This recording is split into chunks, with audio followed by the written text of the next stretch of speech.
Hi friends, அனைவருக்கும் வணக்கம். நான் தான் உங்கள் இந்து பேசுகிறேன். இன்றைக்கி ஈஸியாக மட்டன் குழம்பு எப்படி வைக்கிறதுன்னு பார்க்கலாம். வறுத்து அரைச்சி வைத்த மட்டன் குழம்பு. இதை நம்ம குக்கர்லேயே வச்சுக்கலாம். வாங்க வீடியோக்குள்ளே போகலாம். மட்டன் ஒரு 300 கிராம் இருக்கும்ப்பா. நல்லா வாஷ் பண்ணி எடுத்து வச்சுக்குவோம். அதுக்கப்புறம் 2 ஸ்பூன் மல்லி, பட்டை, கிராம்பு போட்டு நல்லா வதக்கிக்குவோம். அதுக்கு லைட்டாக பொன்னிறமாக ஆற வரைக்கும் வறுத்துட்டு ஒரு ஸ்பூன் சின்ன சீரகம் போட்டுக்குவோம். ஒரு ஸ்பூன் பெருஞ்சீரகம் போட்டுக்குவோம். அதுக்கப்புறம் ஒரு ஸ்பூன் மிளகு போட்டுக்குவோம். எல்லாம் போட்டு நல்லா வறுத்துக்கலாம்ப்பா. நல்லா அது ஸ்மெல் வர வரைக்கும் வறுத்தா போதும். இந்த வறுத்த ஒரு மிக்சி ஜாரில் நம்ம மாற்றிக்குவோம்ப்பா. மாற்றி இதை அரைச்சாச்சு. நல்லா பொடி பண்ணி வச்சுட்டோம்ப்பா. இப்போ தேங்காய் அளவு தேங்காய் தனியாக அரைச்சி வச்சுருக்கோம். அதுக்கப்புறம் இஞ்சி பூண்டு பேஸ்ட்டு அது கொஞ்சம் அரைச்சி எடுத்து வச்சாச்சு. அப்புறம் வெங்காயம், தக்காளி இதெல்லாம் அரைஞ்சி வச்சுட்டோம்ப்பா. இப்போ ஒரு கடாயை காய்ச்சி வச்சு நம்ம குக்கரில் தானே வைக்க போகிறோம். அப்போ குக்கர்லேயே தட்டி காய்ஞ்சோன்னா எண்ணெய் ஊற்றி வச்சுப்பேன். அப்புறம் சோம்பு போட்டு பட்டை, கிராம்பு, ஏலக்காய் எல்லாம் போட்டு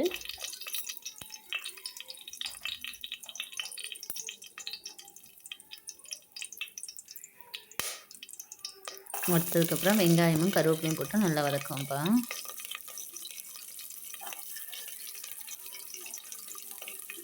நான் நாட்டு வெங்காயம் தான் எடுத்துருக்கேன். நாட்டு வெங்காயம்னா சின்ன வெங்காயம். சின்ன வெங்காயம் நல்லா வதங்கிட்டோம்.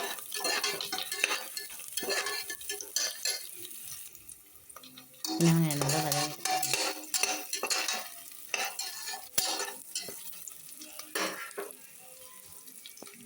இப்போ நம்ம தக்காளி சேர்த்துக்கலாம்.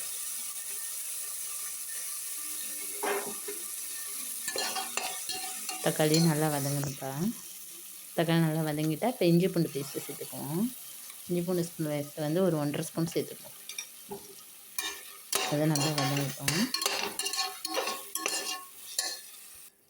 நல்லா வதங்கிட்டுப்பா. இப்போ நம்ம மட்டனை போட்டு நல்லா மசாலா பவுடர் நல்லா வதக்குவோம்.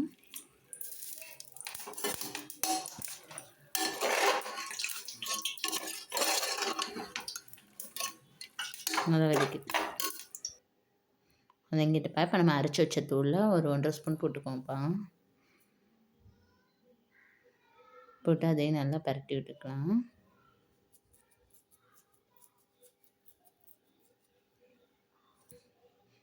அதுக்கப்புறம் வீட்டு மிளகாத்தூள் போடணும்லப்பா. அது ஒரு 1.5 ஸ்பூன் போட்டுக்குவோம். நான் கடைப்பொடிலாம் எதுவும் போட மாட்டேன்ப்பா. நம்ம எல்லாத்துக்கும் வீட்டுத்தூள் தான் யூஸ் பண்ணுவோம். அதுவே நல்லா தான்ப்பா இருக்கும். போட்டு நல்லா வதங்கட்டும். வதங்கினோன்னா அரைச்சி வச்ச தேங்காய் இருக்குல்லப்பா, அதை ஊற்றிக்கலாம். நல்லா மசாலா போட்டு தேவையான அளவு நம்ம தண்ணி ஊற்றிக்கலாம்.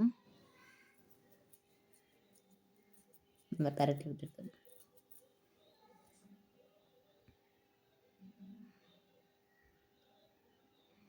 இனி உப்பு போட்டு குக்கரை விசில் மூடி எடுத்துருவோம்ப்பா. ஒரு 5 நிமிஷம் கொடுத்து நம்ம தட்டியில் மாற்றிடலாம். தட்டியில் மாற்றி குழம்பு ரெடி ஆகிடுச்சு பாருங்கப்பா. நல்லா கொதிச்சிட்ருக்கு பாருங்கள். மட்டன் குழம்பு நல்லா ரெடி ஆகிட்டு பார்த்திங்களா. ஓகே ஃப்ரெண்ட்ஸ், யாருக்கெல்லாம் மட்டன் குழம்பு பிடிக்கும்னா லைக் பண்ணுங்கள், சப்ஸ்கிரைப் பண்ணுங்கள், கமெண்ட் பண்ணுங்கள். உங்களுக்கு பிடிச்ச குழம்பு என்னென்னு கமெண்ட்டில் சொல்லுங்கள். கண்டிப்பாக ஓகே ஃப்ரெண்ட்ஸ், நெக்ஸ்ட் வீடியோவில் பார்க்கலாம்.